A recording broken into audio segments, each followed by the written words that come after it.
হঠাৎই বিয়ে করে নিলেন ফুলকি ধারাবাহিকের প্রধান অভিনেতা ও নায়ক অভিষেক শার্লি। এক প্রকার সকলের আড়ালেই গোপনে বিয়ে করলেন এই জুটি। কাউকে কোনো কিছু টেরও পেতে দিলেন না। কিন্তু এমনটা তারা আসলে কেন করলেন? প্রেমের গুঞ্জনে সিলমোহর দেওয়ার আগেই তারা বিয়ের পিড়িতে বসে পড়লেন। হঠাৎ তাদের বিয়ের কথা শুনে অবাক হয়ে যায় টেলিপাড়ার সকলে।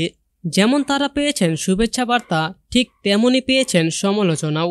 কারণ এর আগে বেশ কয়েকবার আলোচনা সমালোচনা হয়েছে অভিষেকের প্রাক্তনদের নামে, আর যাদের মধ্যে আছেন জনপ্রিয় অভিনেত্রী দিয়া মুখার্জি এবং তারপরে আছেন সুরভি মল্লিক। আর এবার অভিষেক এবং তারই বান্ধবী শার্লির বিয়ের খবর ছড়িয়ে পড়ার পরপরই সামাজিক যোগাযোগ মাধ্যমে একটি ইঙ্গিতপূর্ণ পোস্ট করলেন তাদেরকে নিয়ে সুরভি।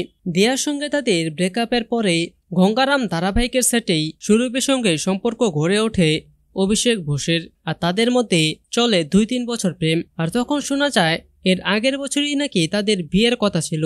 তারা বিয়ের কিছু কেনাকাটাও করে ফেলে, কিন্তু হঠাৎ করেই যেন তাদের সম্পর্কটি ভেঙে যায়। আর তাই তো এদিন অভিষেকের বিয়ের পরে সুরভি তার ইনস্টাগ্রামে এক স্টোরি দিয়ে লিখেছেন, God know, I know, now the world will know, karma begins now. তার মানে সৃষ্টিকর্তা জানতো, আমি জানতাম, এবার পুরো পৃথিবী জানবে। এবার কর্মফল ভোগ করার সময় এসে গেছে। আর এই পোস্টের মাধ্যমেই তিনি আসলে কিসের ইঙ্গিত দিতে চলেছেন সেটা সকলে বুঝে গেছেন। সুপ্রিয় দর্শক, আসলে আপনাদের মতে ইনি এই পোস্টের মাধ্যমে কি বোঝাতে চেয়েছেন? সুরভি কি অভিষেকের বিয়ে নিয়ে কিছু একটা বলেছেন, নাকি তার এই পোস্টের পেছনে লুকিয়ে আছে অন্য কিছু?